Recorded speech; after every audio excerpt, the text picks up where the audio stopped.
And then anticipating a design proposal from DOT, as Eric said, in the spring of next year. And our hope is that working together with the community board and the community and DOT, we can address whatever it is that they find and design for a future focused freight route. If whatever those numbers show, we hope that we can talk about some creative planning for future of freight in our neighborhood, possibly taking advantage of an off-hours delivery incentive that exists with DOT, but is highly underutilized. I think putting that in North Brooklyn to encourage trucks to deliver during off hours would be a wonderful pilot for them and for us to test that pilot program. And another just creative thought about how to handle truck traffic is in the neighborhood in order to really make this street functional for the IBZ, which, is what we, in many ways, what makes our neighborhood unique, and what many people love about the neighborhood. But we have to figure out how to make this street efficient and safe. There are many truck routes in the neighborhood, and many of them are underutilized. So there are potential ways to diffuse some of the truck traffic down McGinnis. Finally, just to say that Mr. Jensen, who was killed in May, was just one of 189 people who have been killed in New York by traffic violence this year alone. And, the city knows how to prevent this. We need to put those changes in place here to prevent that from happening again. This proposal also can address can understand this work in the vital context of our climate emergency. Our North Brooklyn community was devastated by unprecedented rainfall and flooding with Hurricane Ida, and that won't be the last time. So we invite, as a coalition, the DOT and our North Brooklyn community to capitalize on this once-in-a-generation opportunity to support a future-focused complete street on McGinnis, which can transform this scar in our community into an example of progress for New York. And we look forward to working with you and the community as we go forward, and DOT, to make this a memorable and impactful change. Thank you. Thank you, Bronwyn. Okay. So because worked in this? Yes, okay. So if you have a comment to make, please raise your hand. This was really just to give an update on where things were standing and to hear the work of the McGinnis Coalition. I'll entertain 5 speakers on this item, and please know that this is not the last time we'll be discussing this item. This is an ongoing project, as you can tell from Bronwyn's PowerPoint. Thank you, Bronwyn, for putting that together. There's a lot of moving parts to this. For those of you that are exercised one way or the other about this program, there are ways to be part of the coalition and have your voice heard before DOT comes with a plan in the spring. So with that, Aaron, raised hands. Kevin Costa and Lucy Ferrari.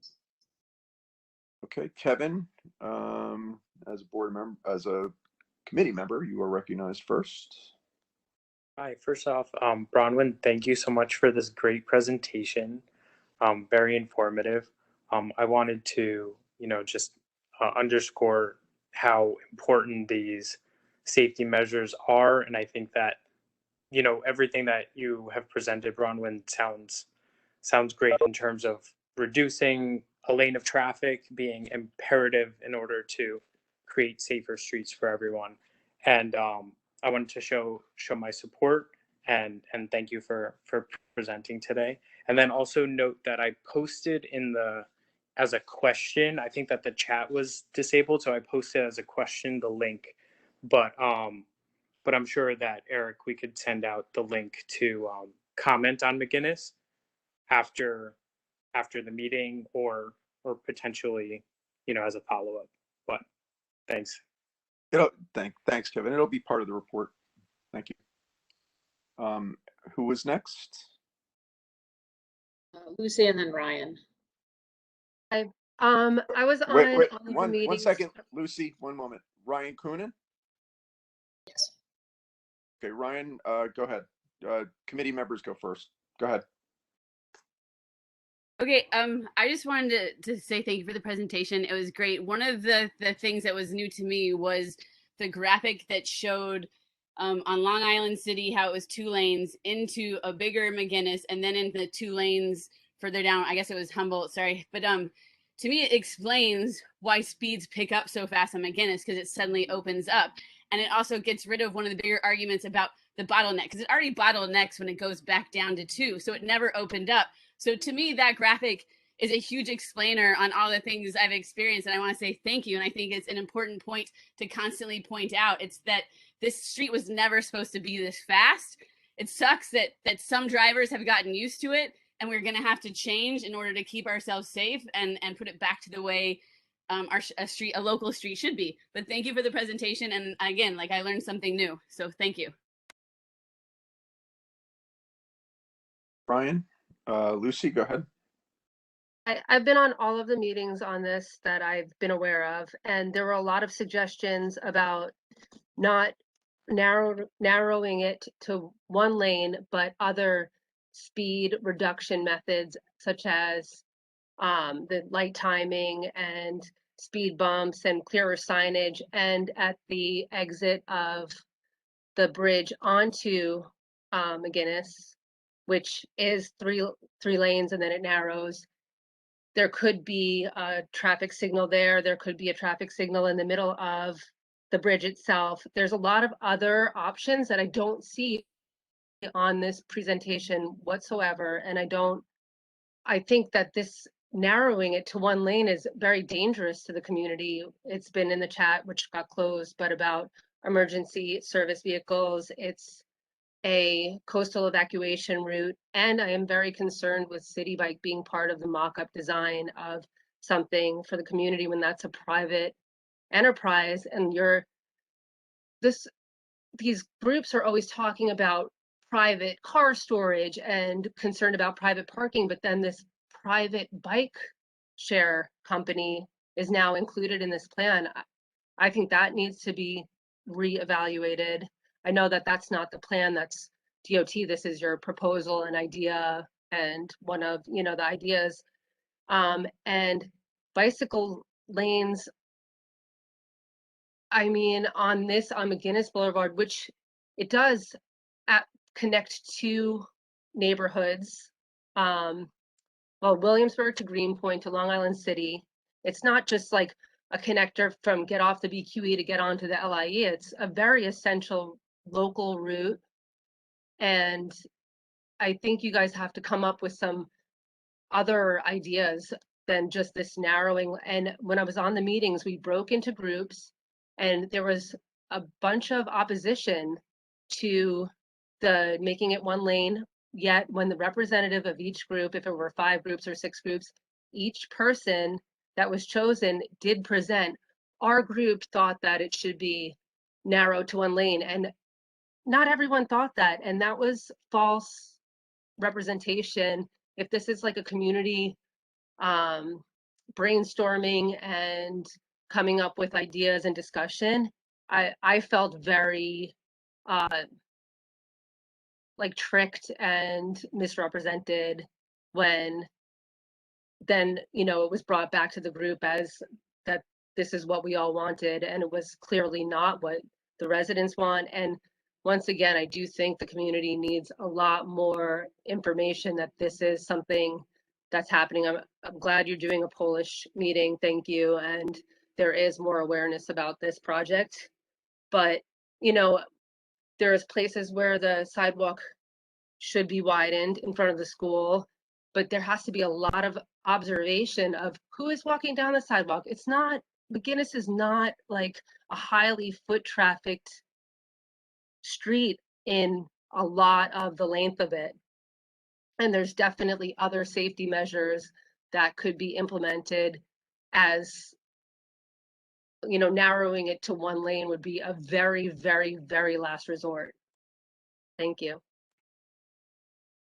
Thank you, Lucy. And Lucy, you make a good point. And I think Bronwyn, and we can talk about this after the breakout groups. It isn't for exactly the reason that if people feel like their concerns are being excluded, it's important that even the comments in objection, let's say, or other comments, that we shouldn't narrow it to one lane or whatever when we're doing the breakout groups. This is something for DOT since it's usually their meeting, but to make sure that it's whoever is presenting represents all the comments and all the considerations, just to be fair. Going forward, that's not my role, but it is my suggestion, just based off Lucy's comments. So take that for what it's worth. Erin, any other hands raised? Yeah, I'm not sure if Mary's hand was up from before, but then there's Randy and Chris and Christopher. Okay. Mary, did you want to say?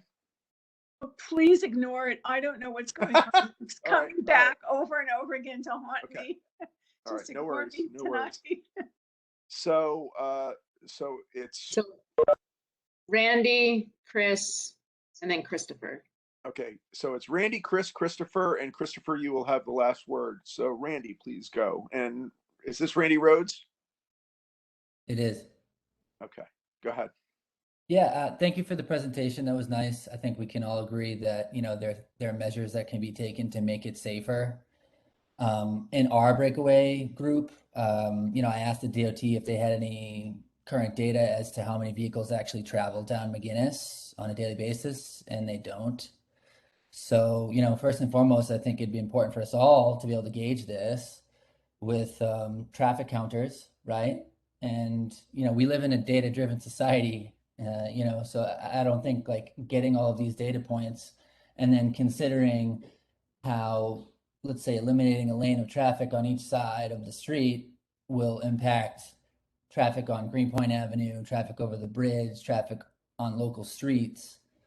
And I think, just hearing somebody present, like in terms of a coalition, might be a little intimidating to other members of the community. Maybe that's why people feel like they're left out, because they're not actually part of the coalition, if you will,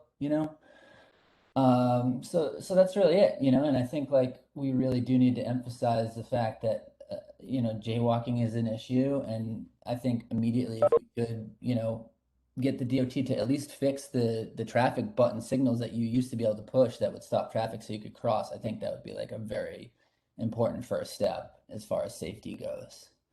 So thank you very much. Thank you, Chris. And Chris, your last name? Yes, Prada. Eric, can I respond to a couple of the points that Randy made? Is that okay? Sure. Yeah, Okay. go ahead. I just want to make it clear, Randy, thanks for your comments. I'm really glad that you did join the DOT visioning community feedback session. So to make it really clear that I'm not DOT, I'm representing a local coalition of neighbors. And we have a lot of support for the initiatives that we're proposing to DOT, but we are certainly not DOT. We have encouraged DOT to do a traffic study, and they are doing a traffic study, so that will be incorporated into their design proposals, presumably. So totally agree with you there. Also, just so you know, the coalition is public. We have held multiple public meetings. We have an Instagram account, is Make McGinnis Safe. And we've tried to get the word out with flyering in the neighborhood and banners that have a QR code to join an email group. So, check that out if you're interested in being part of that communication. You made a comment about jaywalking. I don't know what that has to do with anything. When cars are driving at 25 miles an hour, which is the speed limit, they don't kill people. And when they're driving at 45 to 60 miles an hour, they do. Those statistics are really clear. You know, the speed is the issue on the street that is what makes it dangerous. And so, yeah, we're looking for that traffic data also, and want to figure out ways with the DOT to affect change in the speed on the street. Thanks. Thank you, Bronwyn. Okay, Ms. Trotta? I just wanted to express agreement with Lucy and Randy. Especially Randy brings up really good points about the studies. Just like nobody who lives on Meeker that I know, and I also live on Meeker, was told about this project. I think people that live on McGinnis should be told about this project before anything happens, and the businesses as well. Thank you. That's all. And I'll just on that point, this has only been going on since June, Bronwyn? July? June, right? Yeah, well, May, June, yeah. Right, okay. So, kind of to your point, Ms. Trotta, this is, at least from the coalition's efforts, you know, this is what we're trying to get ahead of, is having, you know, the community not aware, and then seeing all these changes happening, and you know, nobody's informed. So the process is early, and there's a lot of moving parts that are going into this, and there's going to be a lot of opportunity for the public to hear about this. It's also, you know, the public is going to have to, you know, get involved too, and hold us and their elected officials accountable for, you know, for getting the word out as well. I try. But it's early in the process, and there is, Bronwyn just gave you an IG account. They've done flowering with the QR code. So for those of you interested, please do follow it. And if you're not happy with what's going on in the say so in the coalition and have a discussion, but don't, you know. So anyway, that's it. Kevin, go ahead. Awesome. So I just wanted to make a note. I posted the link earlier to DOT's website. Both Meeker and McGinnis are listed under DOT projects. So you can refer to that page to both find the comment map, where you can, you know, by intersection, post comments of, I see speeding going on here, to I would like a community drop-off site or loading dock, whatever it may be. You can put your comments in on that map. And in addition, just to clarify and kind of add to what Bronwyn was saying, Bronwyn is part of a coalition, and they have their own Instagram page, but that is distinct from the outreach that DOT is doing separately regarding the McGinnis improvement. So just wanted to clarify that there's almost like double outreach going on from Bronwyn and you know, the coalition that she's with, and DOT separately, you know, reaching out regarding the same you know, stretch of road. Thanks. I think I find those. Thank you, Kevin. That's a good point. Surveys that they have, the surveys that DOT has up, and also those maps are very biased. Like, they don't really allow you to disagree with what they kind of have in mind already, and they're also really hard for older people to use. It's kind of even hard for me to use, to tell you the truth. I'll just say the DOT is going to be out as having street ambassadors out standing on the streets for the rest of October, from what I understand. And Assemblymember Emily Gallagher is working with them directly on this. So if you have feedback about how those meetings are organized or want to know more about the street ambassador program, you can reach out to them. Great, thank you. Okay, so and you know, the thing with the DOT, if you go to the website and you there's a when it says contact, you can send messages specifically to the borough commissioner. If you do that and you get a you should get an auto reply from the agency with your comment or whatever, please forward it to the board office, to the Transportation Committee's attention. It's just a good way for us to keep track of who's actually, reaching out to DOT with particular issues. If we haven't heard it before, and the same thing with 311 complaints. If you're making a 311 complaint and you get a reference number back, please do forward it to the board office for follow-up. Okay, thank you. Okay, so with that, Christopher, you have the last word. Sure. I just wanted to voice agreement with what Lucy had said earlier, particularly because the presentation, while helpful, thank you, did not include all the alternative possibilities that Lucy had mentioned. And so I think that Lucy's comments were helpful for showing that there were some other options. And I would definitely, I'll do my own research, but I think it's helpful to have, even if your organization has disagreed with certain potential alternatives, that they are presented and you can say why you picked one over the other when presenting to the community. That's all. Thank you.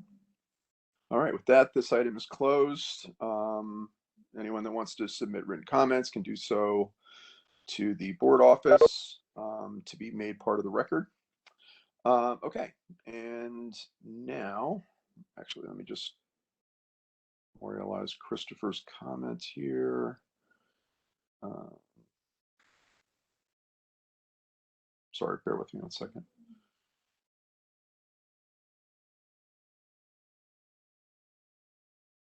Okay.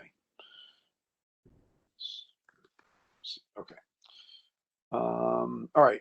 Item number 3 on tonight's agenda is discussion on safety improvements at 3 different intersections: Norman Avenue and Jewel Street in Greenpoint, Skillman Avenue and Leonard in Williamsburg, and Manhattan Avenue and Consolidate, just a block away, also in Williamsburg.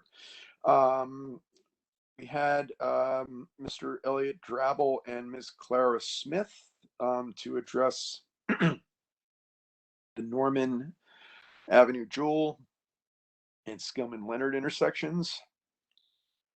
And so I will recognize them. I don't know if you have a PowerPoint or something to present, but you are welcome to share that now. And then Paul, I'll recognize you after their presentation. Yeah, I think they're going to be separate presentations. Okay, sure. Yeah. I don't know, Clara, I can go first, or? Yeah, that's fine, Elliot. Elliot, are you doing one intersection and Clara's doing another? Yeah, I'm doing Leonard Skillman. Great. Okay. So whoever wants to go first. All right, sure. I will share. All right. Also. Okay. Okay. Great.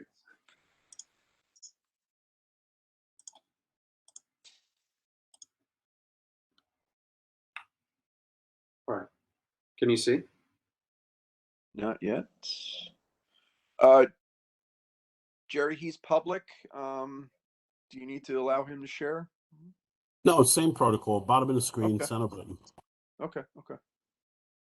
I did click it, right? Can you see? It's not up. Try it again. Can't see it. All right. Let's try this again. Oh, it was saying make sure I have permission. Oh, okay. Here we go. Here we go.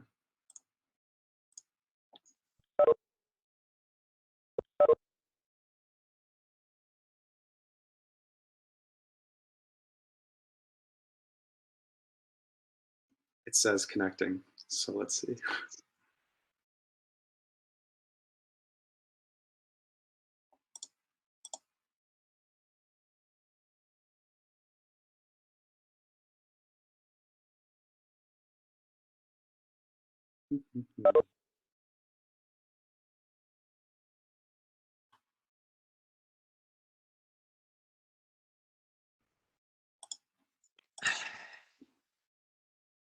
All right, maybe you can go first, Clara, because mine is just spinning. It says connecting, and it's not working. So. Yeah, I can definitely go. All right. All right. 1 sec.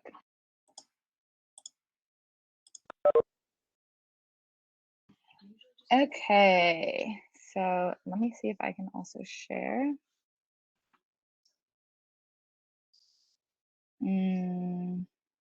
Let's see. One sec.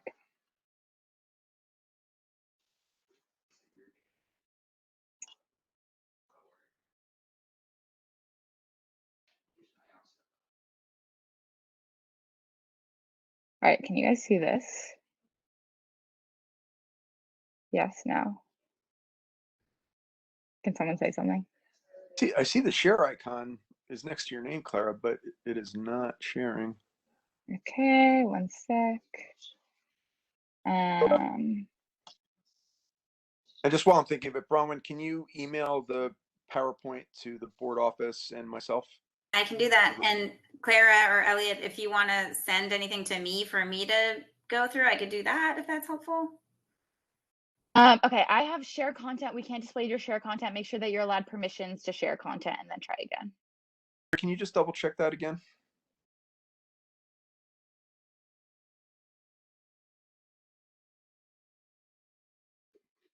Did mine just work? No.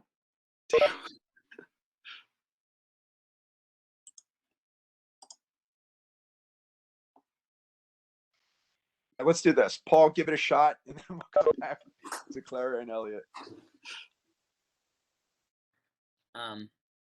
If it doesn't work, Eric, I emailed you my slides, so maybe you can, let me see here.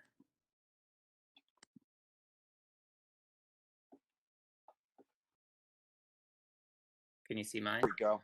Yeah. Hey, Jerry, I think it may be a weird, I think it's because committee members are fine to share, but for some reason the public's having an issue. Can you just take a look at that while Paul does his, excuse me, while Paul does his presentation?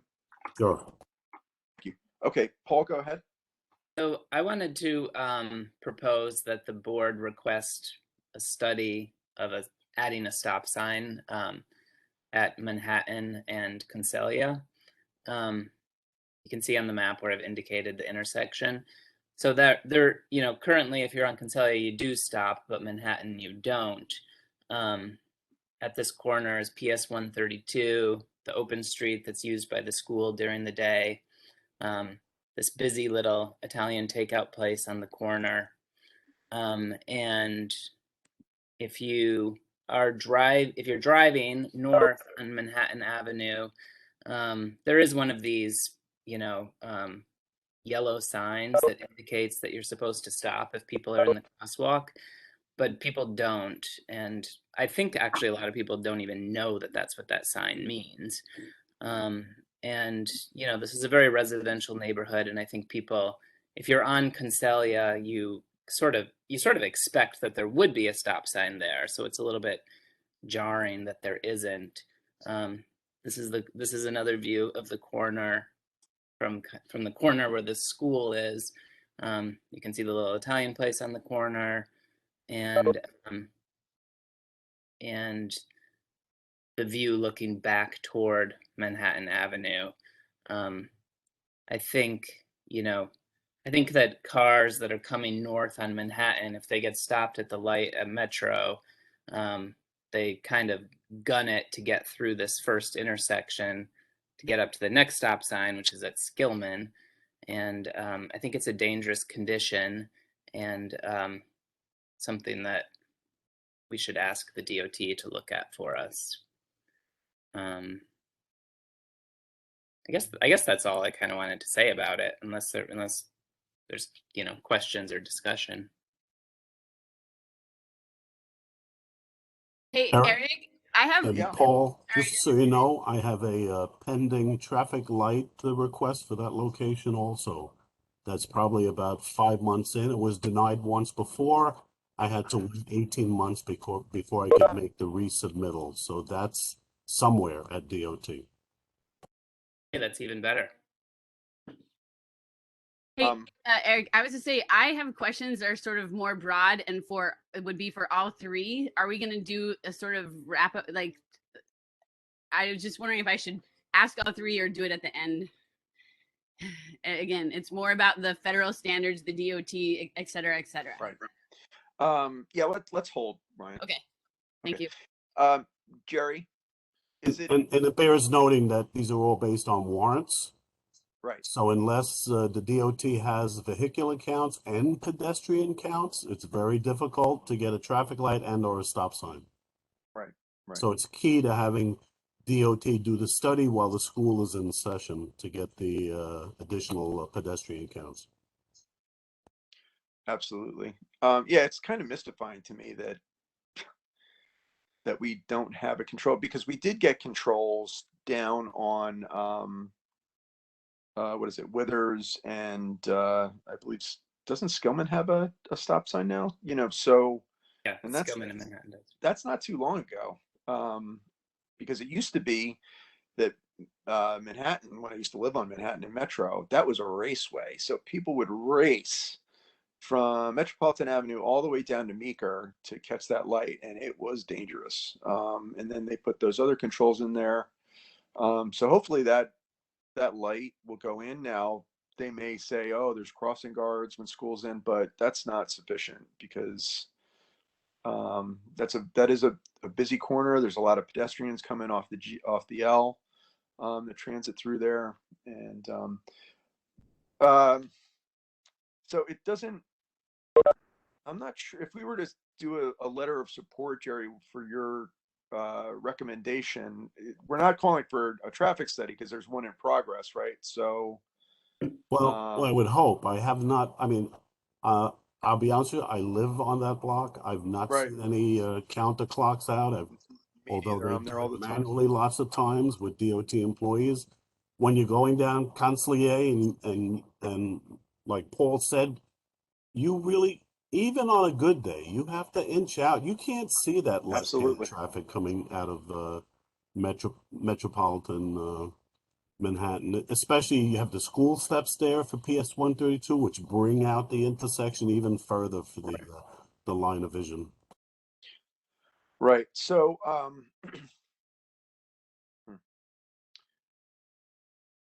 yeah, I mean, I think we should ask Rhonda, what's the status of the request?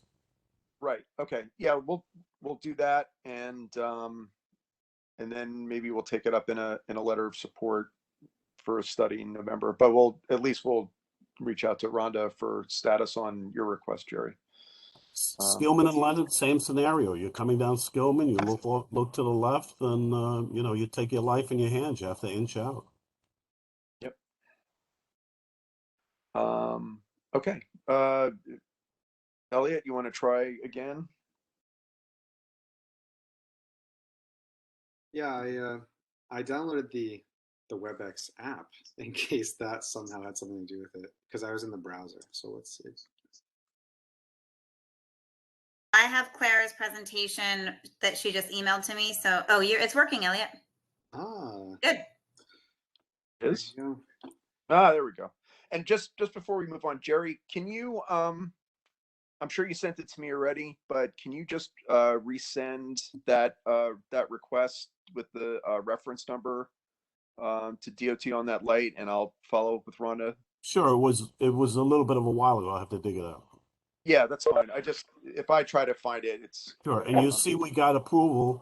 I was persistent with Richardson and Graham, which That's great. is another huge stretch of area from Frost to Meeker without a traffic crossing at all, and that one got approved. Thanks to Commissioner Gutman on that one. Not our Brooklyn. Thanks to somebody, but yeah, that's a great improvement. Thank you for working on that, Jerry.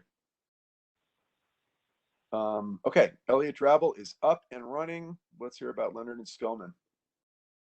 All right, you can hear me, right? Too. We're good. Yes, sir. Okay, so thank you for taking up this issue. So I want to talk about Leonard and Skillman, which is my corner. So I even made a bunch of diagrams and everything. So those not familiar, so Leonard is running south, Skillman goes east, stop sign at Skillman. In that northwest corner, there's a hydrant, and you're not supposed to block the hydrant, but as you'll see, it's blocked all the time. And like what was being said earlier, this intersection is extremely dangerous, and tried to point that out with some conflict points, which are little circles with the X's in them. So I'm gonna be focusing on like eastern crosswalk, western crosswalk, and the two places where crosswalks would go if a stop sign came in, and then actual, within the intersection. So current state, a lot of the conflicts that I see, just from living right there. So that western crosswalk, there's really poor sight lines, even when there's no one blocking the hydrant, but, especially during the day, people block the hydrant all day. So, someone driving on Skillman ends up in the crosswalk a lot of the time, which is, unsafe, obviously. And then the eastern crosswalk has a different issue where, because Leonard traffic doesn't have to stop, the drivers on Skillman have to like shoot the gap there. So, if you're walking and you're expecting that you have the right of way because the opposing traffic has a stop sign, somebody's shooting the gap there and it's extremely unsafe. Drivers look left, drive straight, because, they don't want to get hit either. So, a lot of crashes and a lot of close calls at this intersection too, because I hear all of them. I hear the horns and I hear the brakes every time there's a close call, and every crash, it's the same thing every time. Someone pulling out of Skillman, someone flying down Leonard because there's no stops, and the person on Skillman who gets T-boned there says, "Oh, you were going so fast," every single time. There's also a bike lane on Leonard, and it's used heavily. It connects Greenpoint and North Williamsburg to the south side and the rest of Brooklyn, and there's really poor accessibility.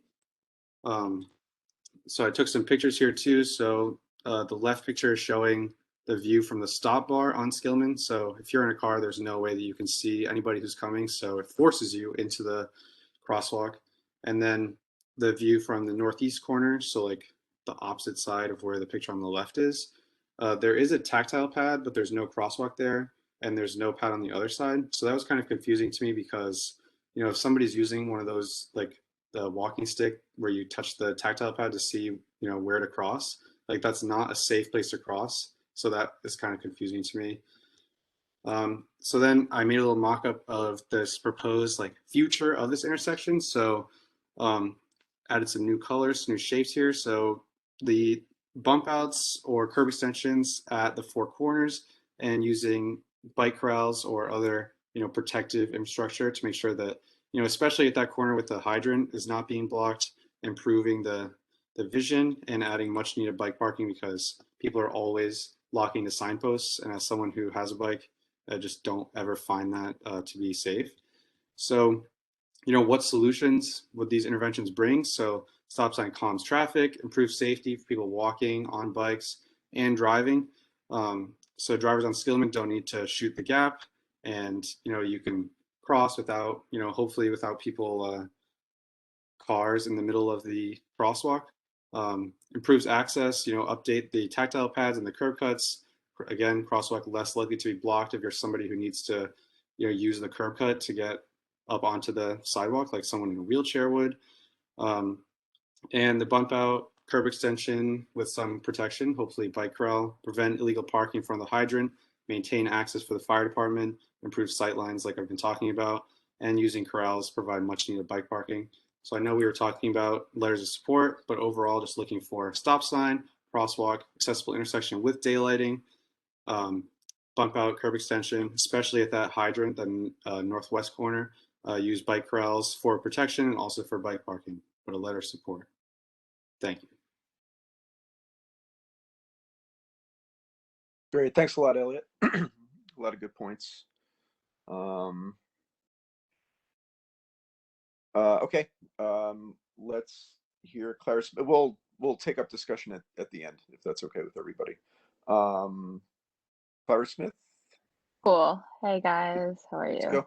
And just a reminder, Elliot, Paul, I think Paul, you sent your PowerPoint to me already, but if you haven't, please do so. And same Clara and Elliot, please email the board office the presentation from tonight and to the attention of the transportation committee, just so I have it for the report. Okay, go Got ahead, it. Clara. Okay. All right, I'm still getting that same issue. You can't display shared content. Can you guys see this or no? No? No. Hey, Bronwyn, do you think you could I'm here. I gotcha. Hang on.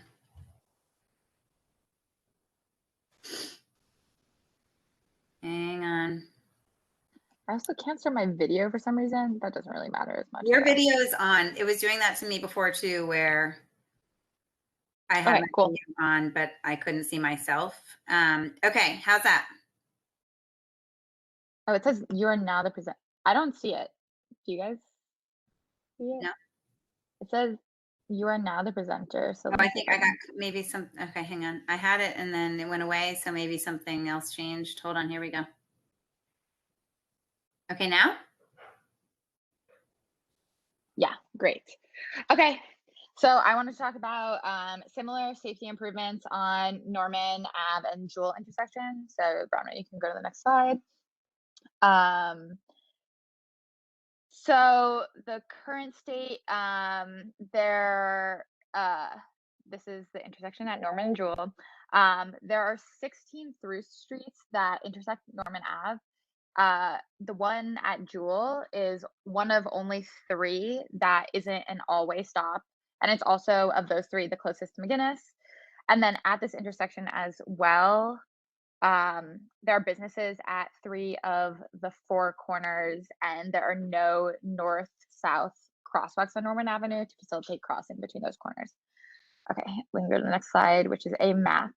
So you can see that it's just crosswalks that cross Jewel, but at there's nothing that connects Norman Avenue for pedestrians. We can go to the next slide.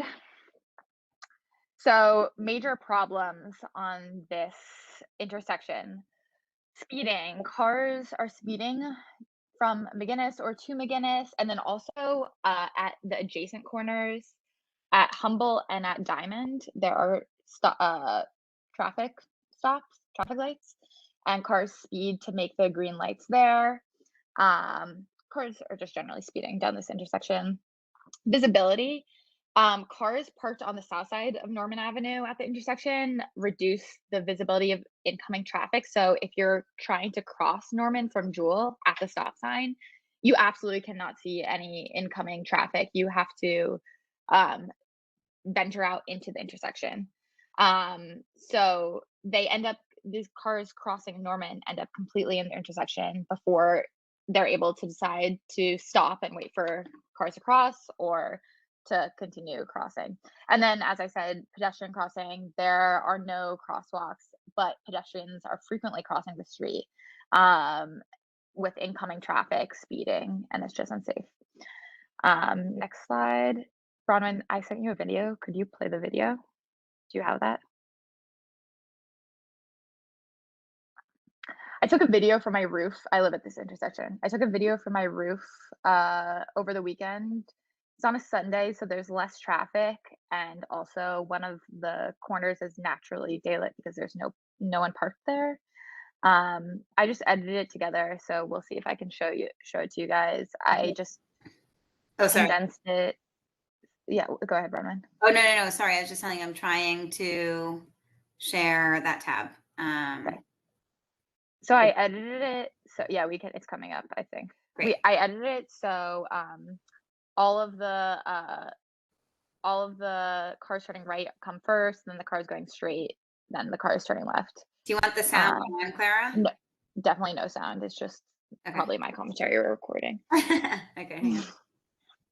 So you can see that the car are like fully across the crosswalk. I cut it out for brevity, but no car stopped at the stop sign while I was recording.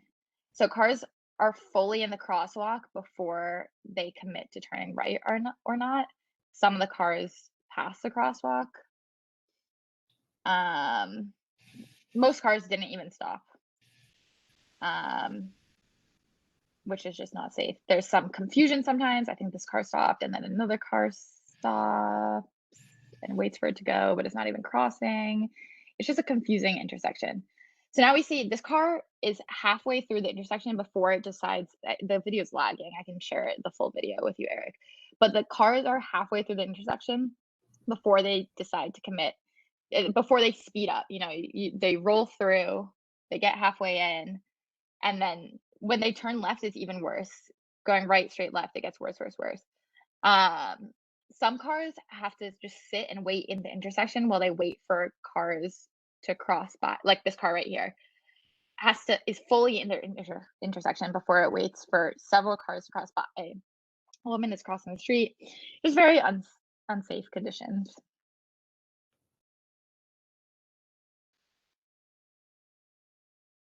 So this is just 5 minutes of recording, by the way. I edited it down to 1.5 minutes. I can send the full. This is making me 5 cringe, minutes. by the way. It's very cringeworthy. Okay, hang Very on. cringeworthy. Okay. I'm going back. Hang on. Thanks, Bronwyn. Yeah, of course. Okay, is that working? Yes. Okay, so I also got the crash report data. So in the past 10 years, there have been 41 crashes at the intersection, and over 2/3, I think that was 28 of the crashes. So I did, Bronwyn, you can go to the next slide. Like in this green radius, there have been 41 crashes, and then just exactly at the intersection, there have been 28, so that's over 1/3 of the crashes have been at the intersection. But of course, the ones that extend beyond the intersection in that radius are all connected to the intersection patterns. So yes, proposed changes. We have a few proposed changes that would greatly improve the safety and visibility at this. So first, there should be stop signs along Norman, accompanied by crosswalks. So pedestrians can cross more safely, and the stop signs will calm traffic and slow the drivers crossing, and allow for the drivers coming from Jewel to have a safer entrance into the intersection. And then at the crosswalks, adding bike corrals and curb extensions, just to forcefully daylight intersection and prevent the illegal parking. And the daylighting of the intersection would allow much greater visibility for cars entering or crossing from Jewel. Bronwyn, you can go to the next slide, which is the last slide, and I just add, like, I have a little visual explainer there. So the bulb outs, I add, you can see all the dark gray is my addition. So the 2 stop signs, the bulb outs that would shorten the pedestrian crossing time, the crosswalk that would facilitate safer crossing, and the bike corrals, which are those like little circular things that would physically prevent cars from parking there, because signage does not always work. So like Elliot, also looking for a letter of support from the community board for this. That's my presentation. Thanks, guys. Okay. Nice work, all three. God, that video. I think, do we have any hands raised, first of all? Committee first and then public. Our ranks are dwindling. Ryan, I see you. Okay, Ryan, shoot. Okay, I just want to say that I support all this, and I would love, once we're done with discussion, I'm totally forward to putting in a motion or seconding a motion because I think this is all great. But the thing that makes me depressed about how great it is that the DOT will come back with the answer that it doesn't meet the federal regulations, and they have to follow the federal regulations. And so today I went down the rabbit hole that is the federal regulations, and it's only volume. They say that they don't think stop signs make it more safe because oftentimes cars speed up or don't ignore them, and so they don't think that they should be treated as a cure-all, and that departments of transportation should use all other methods to try and make things safe and come at this sort of last. And then, so I have 2 points. One, which is like, I think that all presentations should include like all of the other things as well, because if we follow the language of the mandate, they should consider those as well. And if they won't give us a stop sign, we should get the other things that will slow down traffic, because the volume is the only thing they care about. And it's like the Clara, the video they showed, they don't care because it's not enough cars. And immediately they get the no. Second thing is, why do we follow that standard? And again, the DOT always uses that. We spend all this time on the community level organizing, paying attention, doing all this stuff. And we automatically, after months and months, sometimes years and years of work, we get that answer. And then they say you can't ask again for 2 years, and it's all about volume. So it's why we've seen the stop signs that the north side has asked for, and we don't see the stop signs that East Williamsburg has asked for, because the volume has increased enough over on the north side that it hits these things. Because there's like, so we should look at, is it a state law that says we have to follow that? Is it a city law? And is there any Vision Zero legislation in the works that says we want an exemption? And does that Vision Zero legislation have to go first to the state and then to the city? But again, I just hate to, like, I know the three of you spent a whole lot of time and will continue to spend time on it, and we will get the same result because of this federal rule that the DOT is forced to follow. And so I say we should be asking Lincoln, Emily, all of the electeds, Antonio, everyone, why, like, what will they, like, why do we have to follow that rule? But again, that's my discussion points.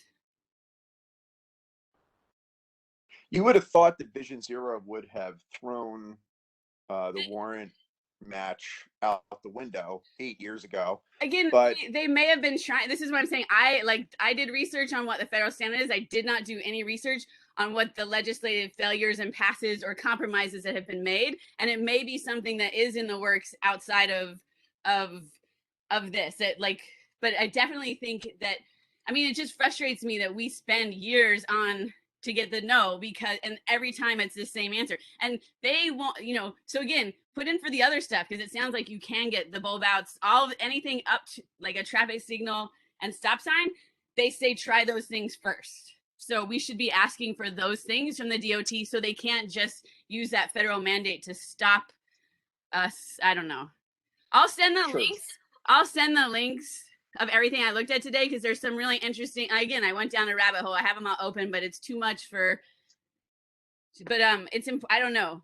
It's important. No, that's great, Ryan. I haven't done that in a while because it's mind numbing, but but please, yeah, please do share that. I'll make it part of the report. And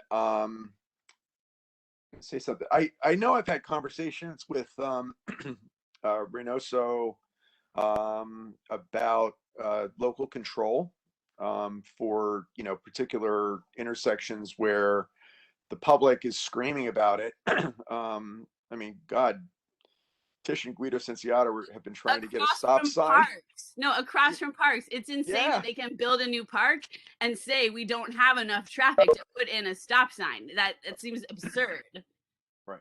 So, I mean, you know, Tish and Guido have been trying to get a stop sign at Withers and Humboldt for as long as I've lived here, and that's a while now. And you know, it still won't go through. You make a very good point about asking for the bulb outs and other stuff, because there have been instances where they have gone out and done that instead of a stop sign, because it's just easier for them to do.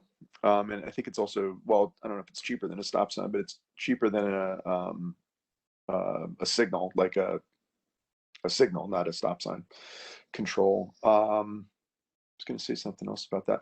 As far as I understand, it's an administrative rule that they follow the federal mandates, and I think it's just well, it has that to goes back way back, probably Koch, maybe even before, to where you know, they kind of hide behind that because, you know, it's a budget thing, like they don't want to spend the money on the etc., you know, whatever. So it goes way back, and there are, well, you know, this goes back to like the fights that Outrage has had for years about trucks, also a federal mandate that the city follows. The trucks are allowed to leave a truck route for up to a mile to find a bathroom. Now, we all know that a mile in the city is not like a mile in the country or in the suburbs. You know, you can get off a truck route in a block and find somewhere that, you know, you need to get something to eat or whatever. And so that's another fight that's been going on for years. But just, you know, hopefully there is an appetite in the next city council to take up local control and get away from the federal warrants and figure out some other metric to because it's really stopping a lot of safety initiatives that do make a lot of sense. And you're right, we're just banging our heads against the wall. And now it's not even every 18 months, it's every 3 years, right? That we can go back for a study. It's like insanity. You know, Jerry said 18 months for a wait. It's 3 years for a wait. You know, they increased it a couple years ago. Oh, so anyway, if okay, so I'm sorry. Thank you, Ryan. There was another comment. Am I wrong? Am I right? Hey, Eric, it's Willis. Willis, Hey, what's up, man? Go ahead. oh, nothing. I mean, I really appreciate Ryan's point and something that, I don't know, we as a committee should be more focused on because it just comes up all the time, as we mentioned. So I don't know, at some point, if it's worth CB1 putting together a letter to the electeds to push on that. But no, I just want to echo, I also live near the Jewel and Norman intersection, and want to thank Claire for putting together the presentation and just, you know, echo the need, especially, I mean, the daylighting the corners, the cars, the parking is, you know, literally blocking the crosswalk. That, as Claire pointed out, is not a marked crosswalk across Norman to begin with. So that's just like kind of the baseline. But just wanted to put in my support to get DOT to look at this and do something, because it is, the video points it out. And the video, as Claire said, it's like, this was like a Sunday morning. That's like the most like chill time for traffic. Like there wasn't the amount of parking that usually makes it even more treacherous for line, you know, lines of sight and everything. So anyways, that's that. May I speak, Eric? Go ahead, William. First, hi guys. I'm sorry late stuff happens, but thank you, Ryan. That was most informative. Now I'm realizing how maybe we were very lucky how we got stop signs both on Humboldt and Jackson Street, both directions. If it helps to get testimony from all our neighbors, you know, the stop signs was instant. Our problem happened when they started putting street lights and to when they get off of Humboldt and to speed up to catch the green light, you know, so they can get to Metropolitan, they were speeding. So that's when we started that process. But it was a process. I thought it would took longer because of the pandemic, but I did a different path because I represent businesses, so it's a different path we took. But if you think it's helpful, I can get a large testimony from my neighbors to state how they know it saved people's lives. The business owner on the corner, Cozy Royale, constantly tells you how many times there had been so many close calls. And then when that stop sign was put there, his customers, no matter what hour, because at nighttime it was speed, and then in the morning the parents felt much more safer taking their children to school on Metropolitan Graham. So if a testimony would help, I could do that. And Eric, you and I will have a private talk about how I was able to get these cross signs, but it was a different path, you know. Then I can, you know, I work for government, so I said I'll talk to you in private. Okay, Eric.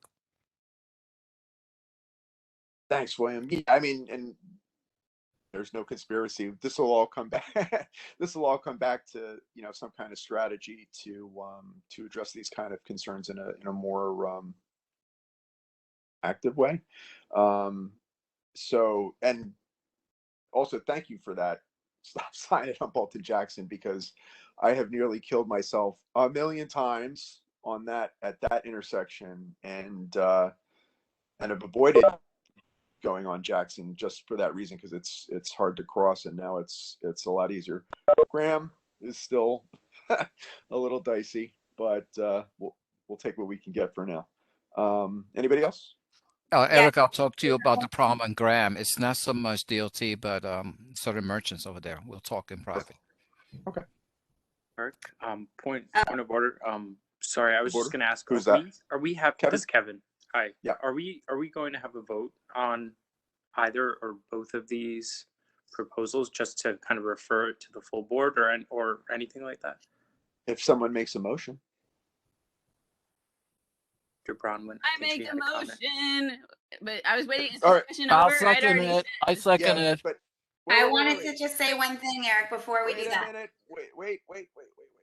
I had my hand Let's wait raised. for.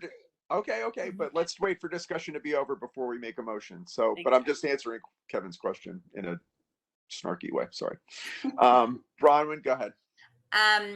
I just wanted to, I live near the intersection that Clara represented, and I think that is absolutely so perilous, and thank you for that work. And I work near the other two intersections, and I just want to state support for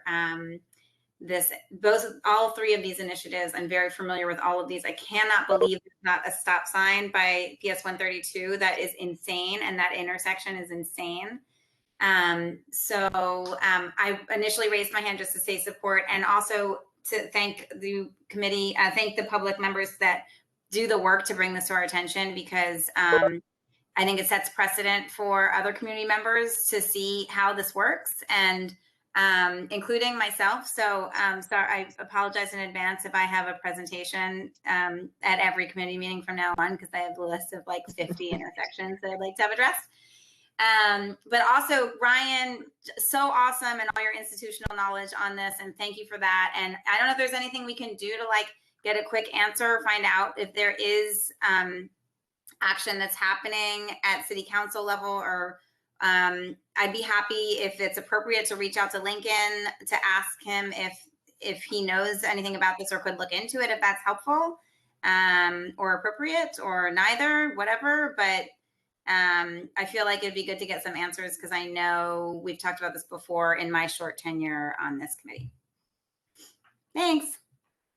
Yeah, I mean, going forward, we can start looking at ways to engage the city council to change this, and maybe start working with other community boards too, that have similar issues. Just for the record, Lincoln is not councilman. I know, but he's incoming, I know. presumably. Maybe. And okay, but yeah. Right. Okay. I have reached out to Stephen Levin's office on multiple issues and not had a whole lot of response, but I find it to be otherwise with Lincoln. Sure, I'm just making a point. I'm aware. Okay. Make a Anybody else motion. for comment? Anybody else for comments? Okay. Would somebody like to make a motion? Can I make a motion to vote in favor, or to vote on referring this to the full board for support? I don't know if that's. Wait, let's have a way stronger. Let's have a way. I mean, I don't want to. I want a friendly amendment in here. We should have a very let's have a strong motion that we make right now that we send to the full board, because the full board is very, will push back something like. It's got to be specific. We support, and then list the 3 intersections. The DOT due to perilous, unsafe pedestrian and bicycle conditions, fast speed, list all of the causes, and we want them to look at and then list all of the things we want, light, stop sign, and every single sort of pedestrian thing. So it's all laid out. But I don't want to finish, Kevin. Sorry, that was a friendly woo woo. So It think hasn't that been you just. seconded yet, so it's still kind of a discussion. I think Ryan, you just said it pretty perfectly. So I second that motion that Ryan pretty someone much has just to said. write that down. This is the part. Someone has to wait. write that down, and then we have to read it. Okay, hold on. William, you got a pen right there. I know you do. No, I don't. No, I don't. Wait a minute. So, Ryan, I've been working since 3 a.m. this morning. I'm dead tired. so A Kevin, pipe explosion. I had to go out in the field. Oh. Oh. Everybody's okay. Just property damage. okay, wait. Motion on the floor. I just want to keep this tight right now. So, motion on the floor, but Ryan kind of made a friendly amendment, but it wasn't seconded. I'm just trying to do Robert's rules here. So, Kevin can't second his own motion, and we have a need to craft language. So, William Vega seconds the motion, whatever it is. Okay. that's Okay. not So William. You have to know what let the me motion rephrase. is. Second. I would like to make a motion that due to various traffic concerns in regards to bicycle safety, pedestrian safety, and hazardous viewing visibility conditions while driving, that this committee support the 3 proposals to add stop signs at the proposed locations. Does that work? Something like that? Open to friendly amendments. You might want Ryan, to say you're muted. always Wait. stop. You might want to reference an always stop, not stop signs, because you have stop signs in one direction already. So And Ryan always. suggested other safety measures to be added. Daylighting. Wait. Bulb out. Before anyone seconds that motion, let me try to put it into language that is more good. So just bear with me 1 second.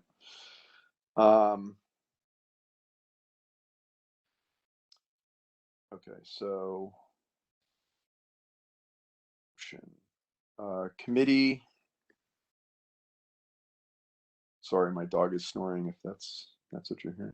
Committee recommends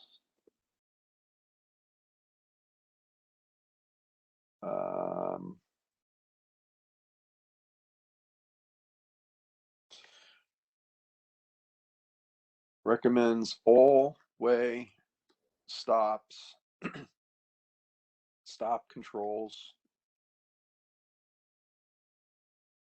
at, and we might want to do these individual items because they'll each require a traffic study. So if that's okay. Is there any way we can do it as one vote? You know, the meeting, they have that new rule that we're going to end at 10. Like, I just, that like having one vote. Okay. You're right. Especially with roll call. So committee recommends always stop controls at the following intersections and other safety. All safety. Okay, sure. And all safety, Eric? 1 second.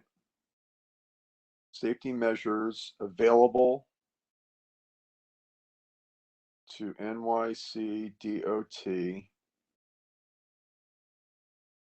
to improve, recommend all the following intersections and all safety measures available to. Well, Eric, you might want to say including but not limited to, because I don't know if DOT would consider the bike corrals or the bike as a safety improvement, but if we identify it as what we believe it to be, then you could say including but not limited to.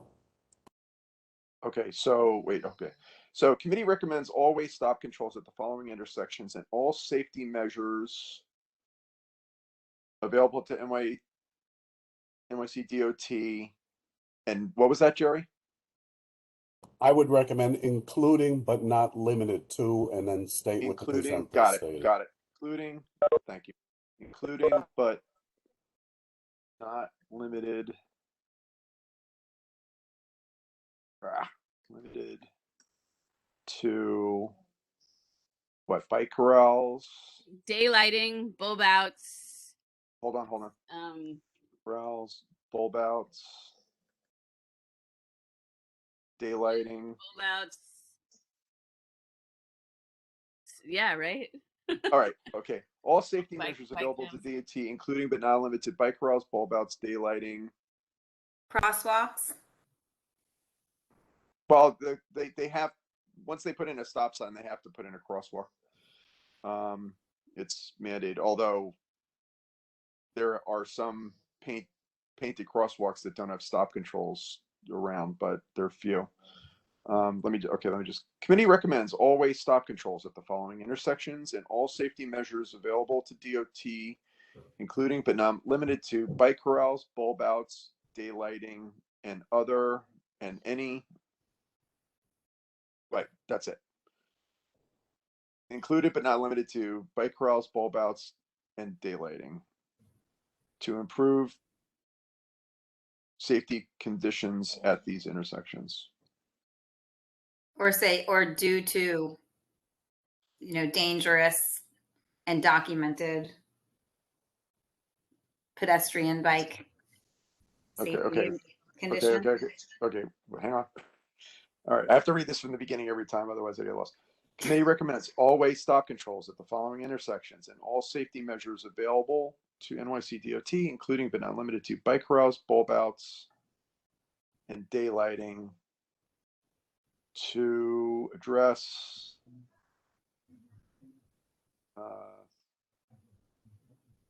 Documented perilous condition. Why are you laughing, Ryan? to address Laughing at Eric's observed unsafe conditions. How about to known community threats? No. Okay, No, all right, no. I'm gonna read this and then we'll, if Kevin likes it, we'll ask for a second. Hey, question. Are curb extensions and bulb outs the same thing, or should we add curb extensions on the list? Well, let's say curb extensions, just so we're not missing something. Curb extensions. I think a curb extension is a bulb out, but I'd have to look at the DOT manual. Okay, so here we go. Ready? Kevin, you listening? All right. Committee recommends all-way stop controls at the following intersections and all safety measures available to NYC DOT, including but not limited to bike corrals, curb extensions, bulb outs, and daylighting to address observed unsafe conditions. Yes. Yay, we love it. Is there a second? William Vega seconds. William Vega seconds. I have all those in favor. Aye. Aye. Aye. Opposed? Abstentions? Motion carries. Motion carries unanimously. Yay. Okay, so with that, and again, I'll just ask presenters to email their presentations to the board office, to the Transportation Committee's attention for the report. Okay. Good job, Elliot. Good job, Claire, and good job, Clara. Sorry, and Paul. Thank you very much. Okay. Grand Street Bridge Project. So when they presented the Grand Street Bridge Project, which is in its early stages, there was one particular, okay, well, the topic heading, committee will address the proposal by NYC DOT to use Mass Fifth Avenue as a temporary alternative route during the demolition and construction of the new Grand Street Bridge. Of all their ideas to reroute traffic during the bridge construction, both at the meeting and after the meeting, there was a lot of concern and discussion about Mass Fifth Avenue, you know, and I think Jerry pointed out to me that it would be important at this very early stage that the committee and the board in general express to DOT to take this Mass Fifth Avenue temporary bridge idea off the table from the beginning, since it seems like they don't want to do it anyway. Just because we already have so many problems with Mass Fifth Avenue, with, you know, trucks that, you know, use it as a shortcut from Vandervoort or Morgan to get down to Metropolitan. You know, even before I was on the board, I was trying to get Mass Fifth Avenue, you know, changed or improved to stop truck traffic. You know, when I was doing that with Greg, and so there's a lot of pain and misery that goes with Mass Fifth Avenue, as those that live near it know well. And so if we want to have a discussion about Mass Fifth Avenue and its horrible conditions and how this temporary bridge would only make things 100 times worse, we can, or I can ask for a motion to draft a letter to DOT, asking them to remove the temporary Maspeth Avenue Bridge proposal from their traffic detour plan. Is there discussion? Mr. Elkins, for example. Thanks, Eric. Yeah, no, absolutely. I mean, it would be a major nightmare for the surrounding area, for Cooper Park houses, etc. It would also, it would potentially significantly delay the project as well. Going through an EIS process, having to work with, I don't know, Army Corps and the EPA because of the Superfund stuff. And, the other aspect of it too is like we're CB1, but, it would be a complete nightmare on the Queen side because it's not it used to be a direct route, it used to be Maspeth Avenue. That's why it's called Maspeth Avenue, because it used to connect to Maspeth Avenue in Queens back in the 1800s. But that's no longer a straight shot. So the trucks would have to make some really insane turns on the Queen side as well. So, and there'd be land acquisition and all that. So yeah, anyways, I think all of this sort of building a temporary bridge or all those options are going to be incredibly time consuming for DOT, but specifically this one, I would be in full support of making that motion. Anybody else? Okay. Willis, would you like to make that motion? And we'll play the words game again. Sure. Make a motion that we request DOT to remove Maspeth Avenue to Bridge as a option for the Branch Street reconstruction project. How about insist? Is that too strong? Sorry, would you? Whatever you want. Yeah, sure. Is it well? I like insist vehemently. Vehemently Yeah, insist. vehemently oppose. I don't know. Sure. Okay. Motion. Okay, motion. Draft letter to Grand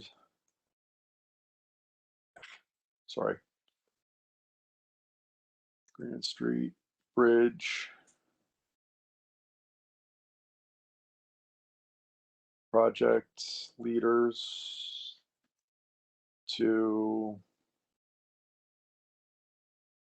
vehemently oppose any consideration of building a temporary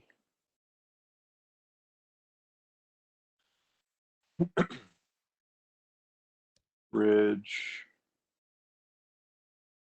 on. Watch your words, Eric. Temporary or otherwise, because. Oh yeah, it might stay there. Yeah. Yeah, sure. Okay, good point. Outcomes temporary. Building a bridge on Maspeth Avenue.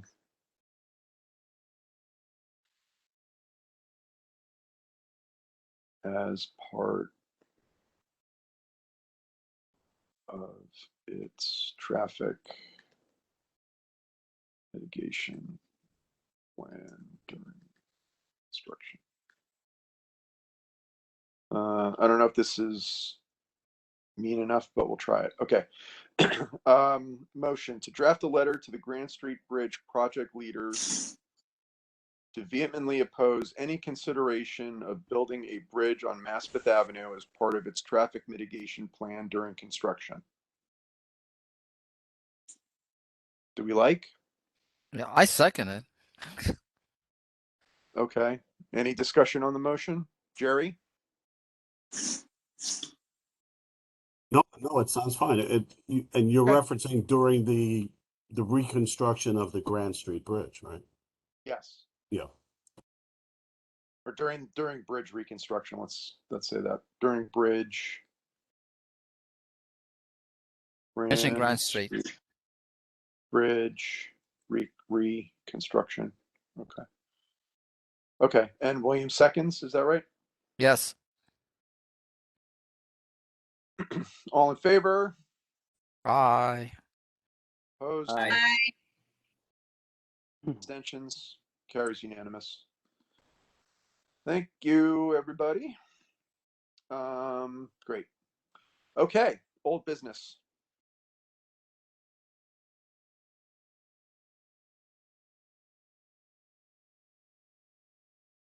Anybody old business? I mean, do we want to, I guess, because we didn't really have this as part of our talk about the intersections, do we want to say, or I guess you're gonna have it in the notes, but like that we're gonna ask sorry, I'm tired. Ask about the intersections, if there's any like mandate changes or like follow up on that. Do you need to put that in? Blah blah. Sorry, never mind. You know, I said, well, my wishful thinking at, when was our last meeting? June or whatever. We were going to go through like the outstanding issues in the neighborhood, which I just did not have the bandwidth for this summer. I apologize. I'm committed to doing that. And I've had conversations with you, Ryan, and Karen and other folks about going back and doing that. And, just to kind of decompress from all the hostility of the last 12 months in this committee around several issues, I wanted to get more into like wonky, addressing issues as they come up. Like, so these intersections, for example, as the community needs us to address them, but to get a little bit more wonky and down in the weeds of how the DOT bureaucracy works and exactly what you're talking about, Ryan, to get in there around these warrants, pushing the council and the new mayor to like get away from the warrants and other. Like to ask Antonio's office, because he was very much a Vision Zero candidate. Sure. Steve was too. If their offices would come and present to us about any sort of anything that they saw happen in the last councils or things that are moving that way, because with Jen being in Antonio's office, she is, already, it'd be interesting to see what the elect, and then what the ones were there, because both Steve and Antonio worked hard on like sort of the Vision Zero issues. We haven't engaged directly with council people in a long time. It might be good to ask them to come and participate in the discussion. Okay, let's do this. So we have an election coming up in a couple weeks. Let's I forgot that the election's still on. Yeah, amazing. Welcome to New York. Maybe ask them to come in December, but by January they'll be council people. It'd be interesting if maybe December the old staff coming and giving us a little heads up of what they saw and what they see. Yeah, okay, let's do that. And we can have a discussion about that, like how best to do that. And I'll put it on the December agenda, and we'll figure out the best way to kind of craft that hearing. So there's that. Paul? Yeah. You have your hand raised? Huh? Go ahead. You had your hand raised? Yeah, I had my hand raised for some old business. I guess I was just wondering. Okay, wait. Before you go on, is there any other discussion on what Ryan and I were just saying? Are we happy with that? We'll take it up with the legislative staff in December. Okay, good. Okay, Paul, then Bronwyn, and then Kevin. I know there were a couple motions that we passed back in maybe January or February, asking that the DOT study Graham and Metropolitan after some cyclist deaths last year. So in terms of sort of like following up on those things, is that part of what you're talking about, Eric? Yeah. Okay. I mean, I'm talking about stuff that's actually years in not being addressed. but you know, and again, there is a backlog because of COVID from DOT. But yeah, we should see what the progress is on that study. So study progress on, what was it again, Paul? What were the intersections? Well, one of them was Graham Avenue, and I can't remember the extent exactly. I think it was from Broadway to probably Graham and Metro, right? Yeah, there was one at Graham and Metro. Just so I can go reference it. And was the other one Grand or Meeker? No, the other one was on Graham and like Broadway or something. Oh, right. We wanted to look at all of Graham and all of Metro from. Yeah, right. And then we changed it. Graham and Graham. That's right. You're right. Graham and Metro, and then Graham and Broadway. That's right. Because it was just to do the whole stretch of Graham was like, we're never going to get an answer on it. Oops. Sorry, bear with me. Broadway. So that's a follow up to, yeah, that's a follow up point. So we'll see where that stands. Actually, we can do that now. You just want to make a motion to get we don't even need that. I'll reach out to Rhonda and we'll see where it is. And I'll report back in October and November. Thank you, Paul. Bronwyn? Yeah, and I'm sorry I don't remember the details on this, but when I first joined the committee, we passed a motion to follow up with the local precinct about investigations into open traffic violence, I believe. I think Ryan was involved in that.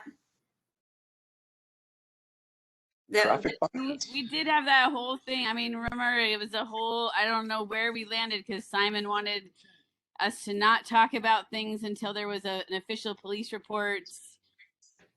Again, I think this was like skirting talking about the death of Shimon Freed and Rachel. Right. So Right. it's like, yeah. So okay. So so we sent a letter. We did send a letter to the precinct that is not responsible for responding to us, but to the chief of highway patrol. So Jerry, I don't think we got a response from them on either of those incidents. Have we?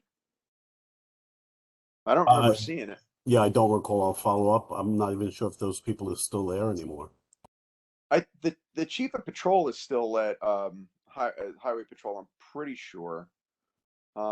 Anyway, so so I was wondering about follow up about that open item, and I don't know if this is new business or related, but the guy that was involved in the crash that killed Mr. Jensen was never caught, and I haven't heard anything about it.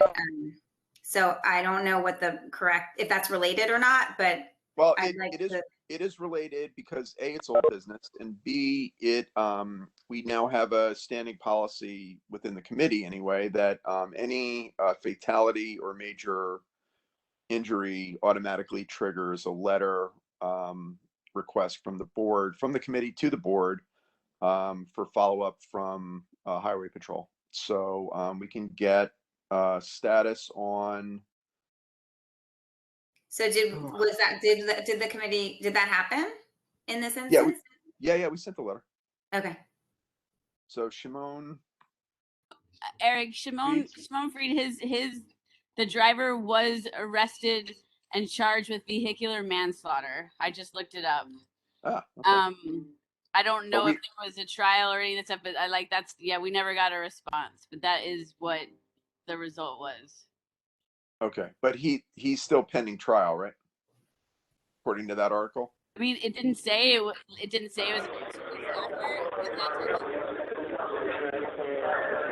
That the old Simon. Simon, can you mute? I don't. There's no follow up. I don't know if they would go to trial. You can take a plea again. I don't know any of Is that the old Kevin Duggan article? Let me look and see.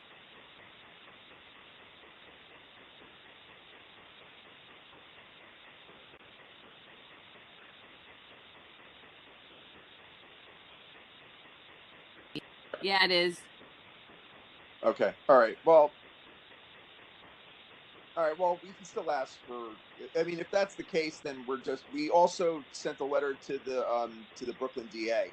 So if it has been, if he has been charged and he's waiting, waiting adjudication, then we just need a letter from the DA saying it's waiting for trial or whatever it is. So, okay. So it was Shimon Freed, Hanson, Matthew and Johnson. what was the other one? Rachel. That's from 2020. Oh, okay. I mean, we haven't. That was already cleared, though, right? Before we wrote the letter, yes. Right. Okay. All right. So just those two incidents. Follow up on those. Okay. Thank you, Bronwyn. Wait. Wasn't there also the hit and run on Havemeyer?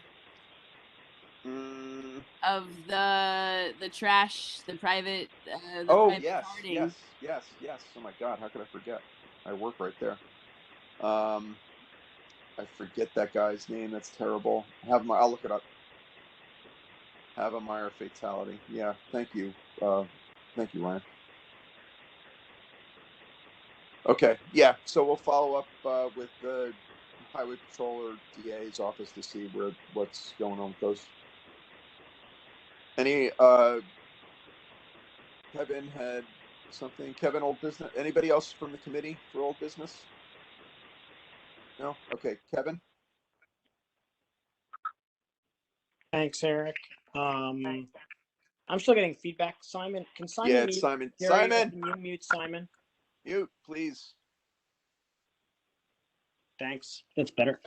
No, yeah, he's still open. Okay. Well, all right. Go ahead. I'm not getting some feedback. I have just a few pieces of old business. One is I just want to quick acknowledge that the bike, the concrete barricades are going in at the intersection where Sarah Pitts was killed.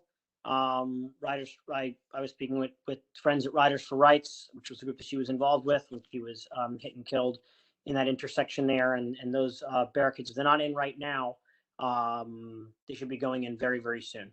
So I just wanted to just acknowledge it on the record here and to thank DOT for their work on that and this committee for their work in pushing for that. I don't know exactly what ended up doing it. DOT had said that they couldn't physically do it because they couldn't keep the lane clean or something. I don't know what the change was, but well, before I close the chat, there was I did post a response from. I can't see the chat. No, Eric, the chat got shut I closed down. it because people don't behave. So, and Eric, I want to discuss this issue, this kind of area. Okay, hang on. So it is rather lengthy. It'll be part of the report, but I'll just give you the high-low on it. If I can just hold on a second.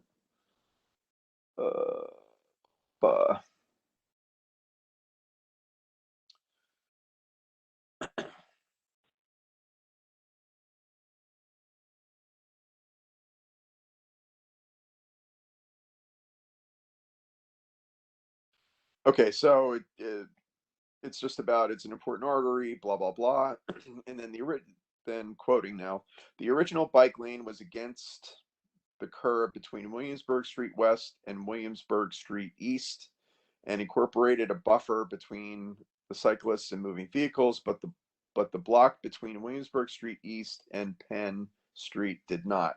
For motorists, Wythe Avenue provides access to and from the Brooklyn Queens Expressway from Williamsburg Street East and Williamsburg Street West, so traffic congestion can occur on a routine basis throughout the day as motorists access or leave the highway. In addition, many motorists continue south on Wythe Avenue. As a result, there are many contributing factors that lead to the redesign of these two blocks, such as the lack of protection of the bike lane, which motorists regularly use to negotiate around traffic. So cyclist safety was compromised. The block between Williamsburg Street East and Penn Street and a 20-foot wide travel lane, which conceivably could be 2 travel lanes. So vehicles regularly utilize that extra space as a bike lane and the bike lane to merge into the 1 lane south of Penn Street. School buses regularly parked in the bike lane, forcing cyclists into traffic. The bike lane design upgrade currently being implemented is primarily to add Jersey barriers to protect cyclists through these 2 blocks while organizing and realigning the travel lanes. The project is expected to be completed by the end of the month, meaning October. Got it. Okay. Yeah, Eric, I guess my confusion was just, and it doesn't really answer it there. I mean, I guess they prioritized it, which is good. But I just said that when it went, the surprise to me, and I think a lot of people, came from the fact that DOT basically said in this meeting a while ago, there's nothing they could do about it. And then all of a sudden it was like, we're doing it, which is good. But at the beginning of that, I missed this part. So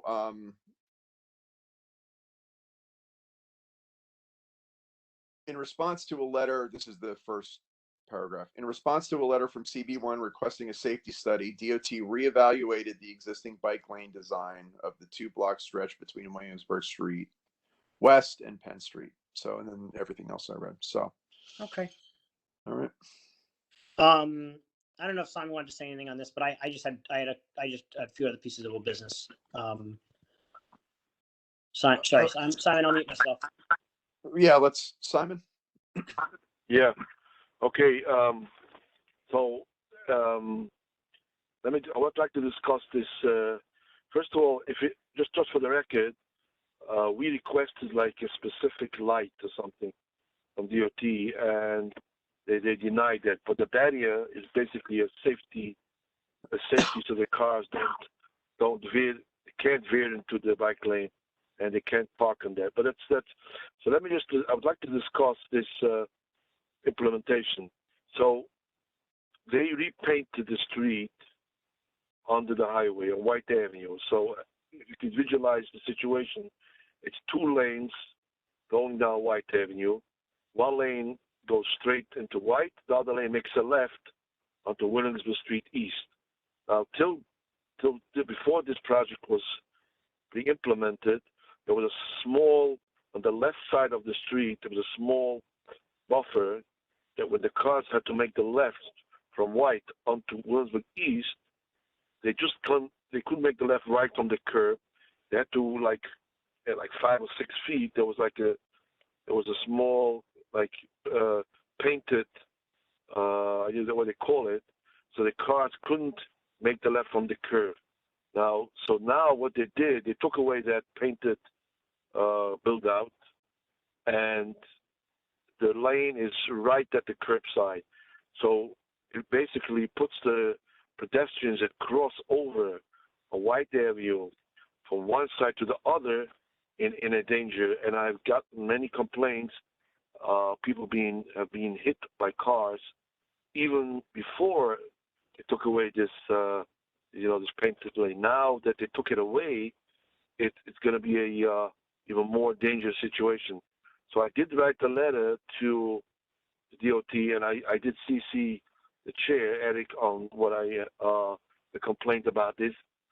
So somehow, with the new plan they just did, they gave the bike lane a double buffer. So let's turn out on the right side. They a small buffer, then the bike lane, then a very large buffer for the Jersey, I call them Jersey barriers coming in. They took much place, and I asked Rhonda about it. She said that the reason is that they should be able to clean the bike lane, but at the same time they created now a safety issue for the pedestrians that crossing over from one side of White Avenue to the other side of White Avenue. So this is something that I asked DOT that they should look at it again before they put in the barriers to make sure it wasn't ill planned. You know, on one side you were watching the bike lane, which is very important. On the other side, we're creating a safety issue for people crossing over White Avenue to the other side, and many people have been hit by cars making the left turn from White into Williamsburg Street East. So I would suggest that before they put in this Jersey barriers, they should look at this, what the plan they just did. Oh, there's two issues with that, Simon, and thank you for sending that letter. And I think Bill Klagsbald's points were also good. And I'll make your letter and Klagsbald's letter part of the record too. So, but I think it's two different issues. I think it's two different issues. I think the one issue is the Jersey barriers that are going in, and I think that's pretty much the best that DOT can do and whatever. But the issue that you're talking about is a serious one. On that south side of the BQE, where if they're not going to come back and do some kind of bulb out or reduce sidewalk or some treatment to prevent folks from hitting people in that intersection by making the left, we need an answer on that. So rather than you have a letter out to Keith Bray. So, and within your authority as vice chair, I don't know. I mean, we can, if they're saying the work's going to be done by the end of the month, we need to press. I mean, I can follow up with Rhonda too and just see what their, what the scheme is. I wish they had sent us a not that we were going to like vote on it or anything. They don't need our vote on it because we already sent them a letter to do it. But it would have been nice if we had seen a plan for what they, had hoped to do to make that intersection on Williamsburg Street East safer. Because it's the whole idea was to protect pedestrians, but also to keep the to protect cyclists, but also to keep the pedestrians safe. Just for the record, I spoke today to Rhonda, and I said, why I do not want to bring this up by community board if I don't have to, but let's make this a telephone conference with the site, with the plan. How you call this? The person who's in charge of this. I call this the person who did this project, the project manager, and you should have an explanation why they took away this painting on the left side. There was like a barrier on the left side of the street, so that, as I said before, so the cars didn't make the left turn right from the all the way from the curbside. So I was waiting for a call back, but she didn't call me. That's why I got to bring it up here by the transportation committee. But I think that it's important that before they implement the barrier, they should make sure that it's safe for everybody, I agree. And let's see if she gets back to you tomorrow. And can we write a letter? Yeah, but by the time we write the letter, we can, sure. But I'm just afraid that by the time we write the letter and it gets sent, can we get a vote on the letter? Can we get a vote on that?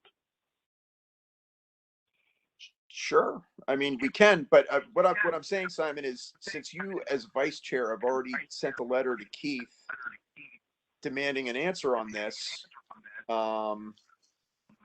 Yeah, but even with that said, I'm very sorry to say there's so much on their plate, so many projects. Right. It still has a much more.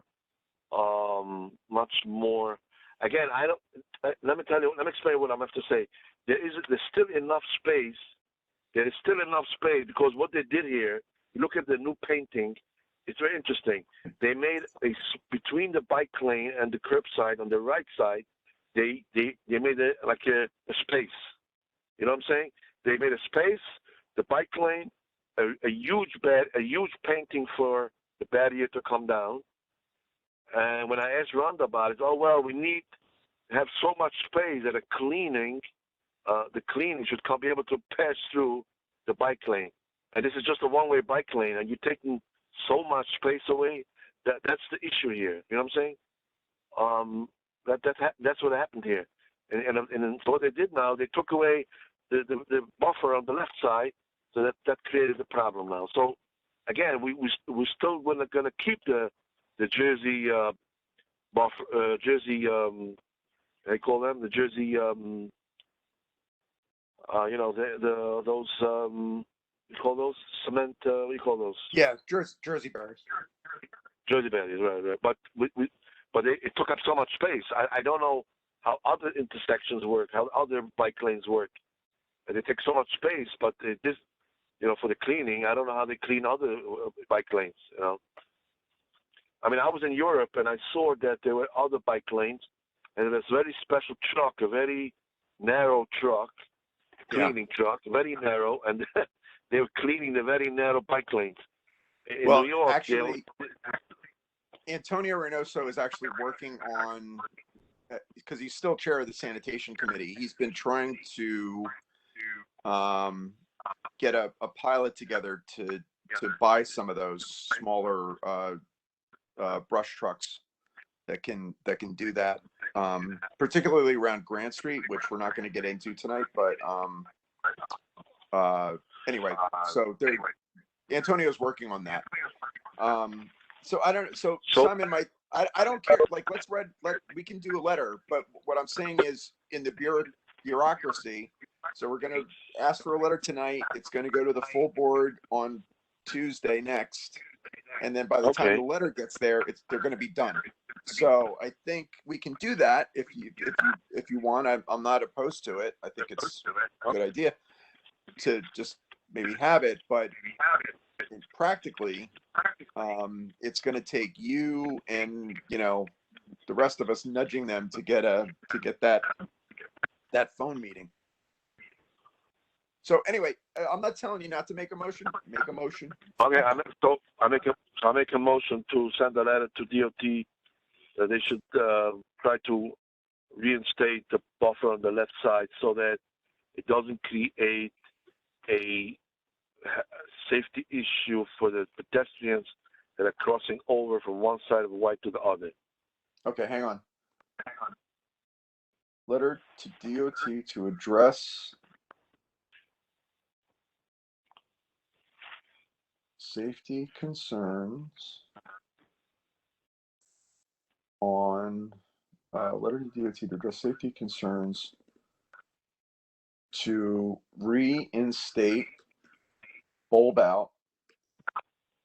That's what it is, right? It's a painted bulb out to shorten the crosswalk. Not the crosswalk. It was on White Avenue. It was for the cars making the left. Right. From White up to Waverly East. They call it, I forgot the name, how she calls it. They have a name, how they call it. Not a build out. It's like the painted, painted buffer, but they have a name for it.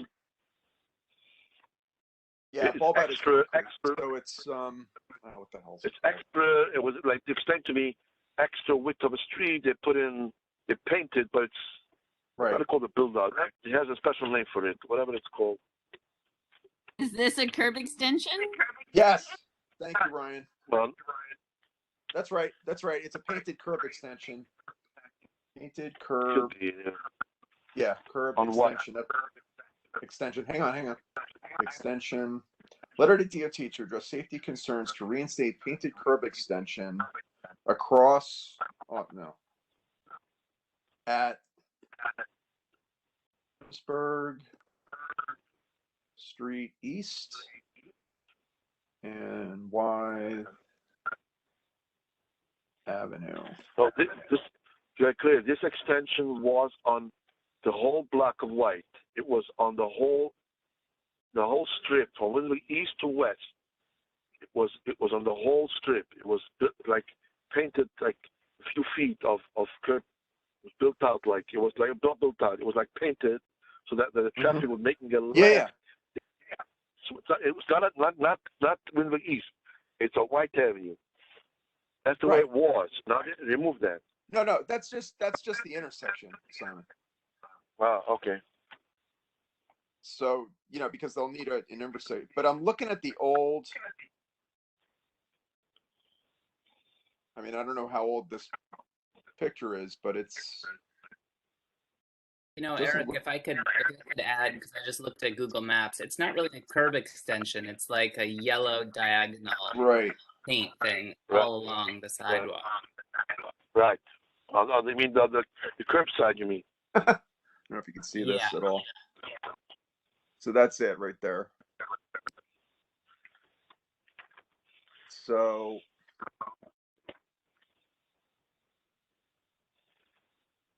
Why don't we say to add a curb extension, Simon? Okay. Letter to DOT to address safety concerns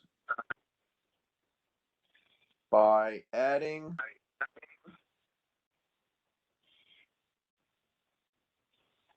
a painted curb extension at Williamsburg Street East and Wythe Avenue. Right? Because that's where the problem is, where you're making that left onto Williamsburg East, right? Right. Okay. So, I'll read it one more time so we're good. Motion, draft a letter to DOT to address safety concerns at Williamsburg Street East and Wythe Avenue by adding a painted curb extension. Okay, is there a second? I'll second it. Paul Kelterborn seconds. All in favor? Aye. Aye. Aye. Opposed? Abstain? Passed unanimous. All right, cool. All right, so that'll go in next week, Simon. Thank you. All right, thank you. Okay, so good. That's good. I knew that you wanted to take that up, Simon. So I'm glad that Kevin brought it up. So we fleshed that out. Yep. Okay. All right. Thank Cool. Yep. Okay. Kevin. Thanks. You're on again. Thanks. Simon, please mute your phone. Please. And thank you to Simon. I think that curb extension there is a good idea, and I think it's going to remove some points of conflict between pedestrians and cyclists and drivers. So I think that's a good idea down there, and just like it's a good idea in those other areas of the neighborhood that Paul and Clara and Elliot talked about. It's a good idea all over the place. So, Eric, I know you had asked me to speak a little bit or in old business about Bedford, that intersection at Bedford, and I want to do that briefly, and then also say that I know that the folks that are working on that, they could not be there. People that are taking part in this could not be here today. So they asked me to come on and just say a couple words, also because it was going to be at the end, so it's like we're at 9:30 at night. But before I jump into that, and Eric's spinning, he's got a little pinwheel for me, so I don't know if you can hear me right now at all. Yeah, you're still there, Eric? Yes. Okay, my phone is also freaking out a little bit. Okay. But yeah, I just briefly, I also just want to put on the record and just say to this committee that similar to the conversation about open streets, where we got into this very difficult and contentious, both sides are equally as bad dynamic. I do just want to point out that there's a lot of people that were on this call tonight that are in favor of Meeker, and a number of people that came to speak against it. And the people that spoke against it, I was the only person that spoke for it.